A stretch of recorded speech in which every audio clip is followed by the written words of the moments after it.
Welcome guys to the tutorial on C++ programming language, and in this tutorial we're going to talk about switch cases. Alright, what are switch cases? We will see how do we use them, and the first important thing that you have to understand, why do we use switch cases at all, right?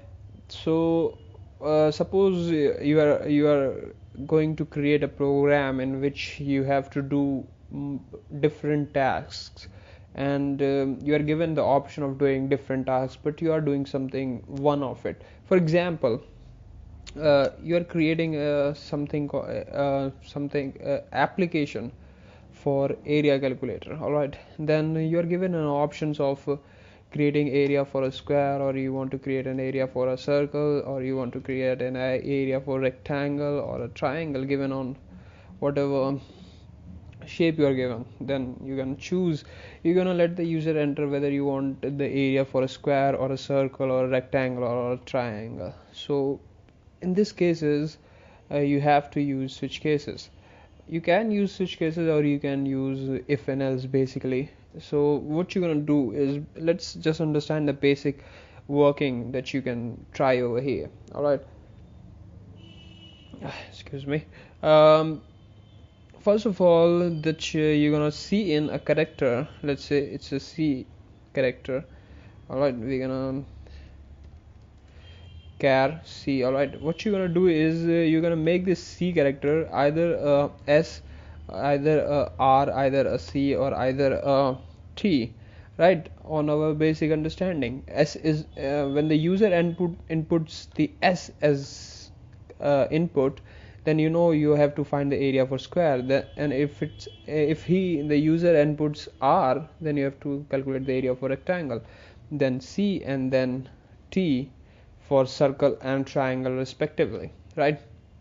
So that much then what you're gonna do is, you're gonna put if condition over here and say, if C is an S. All right, if C is an S, then what you do is calculate the area for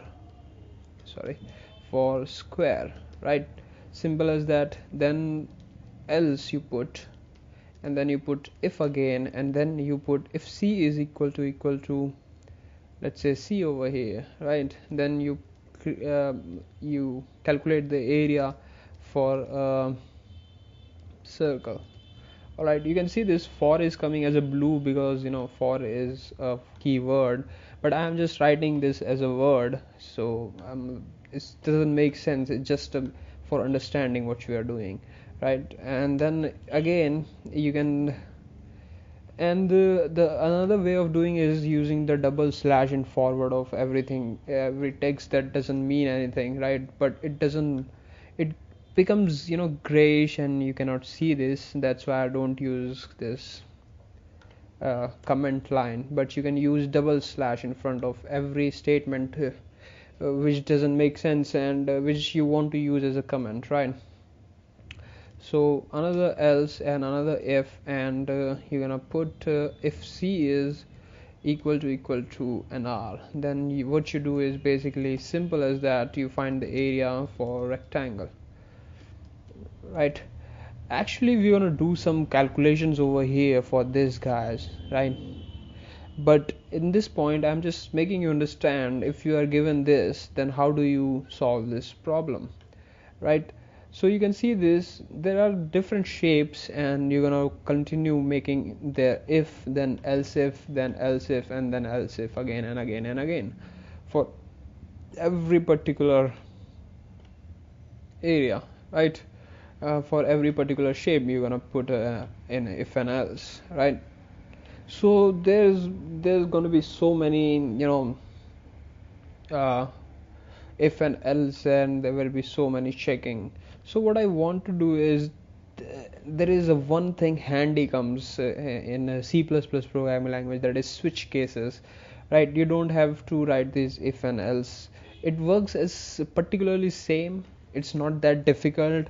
It just when you write the word switch over here, and then you put the input that you want to check along with the cases. What happens is, you write the word switch, you in the parentheses you write the thing that you have to check. Then comes the body, and that's it. That is switch's body, right? Now what do we do in this switch? We create cases, just as in last time, just in, when we did if and else if conditions, where we checked whether C is equal to S or R or T or C for respective shapes. We're gonna create a cases in which it's gonna check it. How? Let's see it. We're gonna create a first case, and we're gonna put S into this, okay, and after S we're gonna put this colon, right? This created the first case, okay. You put you see out area of square. All right, let me just handle this. And there is something that you also use after every case, that is a break statement, to break that out of that switch loop. Another case is definitely going to be an R, which is for a rectangle. Now it's very simple to understand from this point.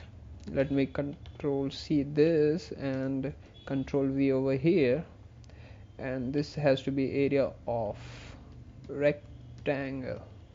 Alright, and then there is another case for C. Alright, this column. Then let me control V, the area of circle, right? Very simple. And then the last one is default, which is basically just write the word default and this control V. Let me just control V, and it says wrong input. All right, and you don't need break after this because this is the last one. All right, so you can see this. Okay, let me just, okay, what you have done so far is you have taken a character C, input this C, then you put a condition on this C that C has to be checked with either C is S, either C is R, or either C is a C. Now this character has to be checked with this S, R or C. Any one of them, it will go to that particular case only. For example, if you enter C as S, then this case S will be taken over here, and it will break out of this. If this C is taken as S, then this case S is used, and it will just print the area of square over here, and it will break out of the switch and it will get out. If C is R over here, then this case is gonna be used, and the area of rectangle is gonna do, and the break statement is gonna apply, right? And it's gonna break out of the switch. So let me show you guys. Let me build and run this, and it wants an input. Let me put S over here, press and enter. It says area of the square. Let me put R over here for the rectangle, and you can see this. When I put R, it says area of the rectangle. So if I put C, it's gonna give me the area of circle, right? And if I put anything other than S, R, C, which are the cases actually, suppose if I put A, then it's gonna go get to the default value, which was a wrong input. You can see that.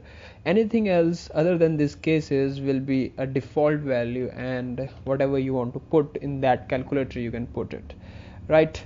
So this is basically about switch cases. How do we use cases? And in the next tutorial I'm going to talk about this switch cases more, and what we're going to do is we're going to create this calculator app as a program, our program, into the next tutorial. So I will continue this into the next tutorial. So thank you guys for watching. Have a great day.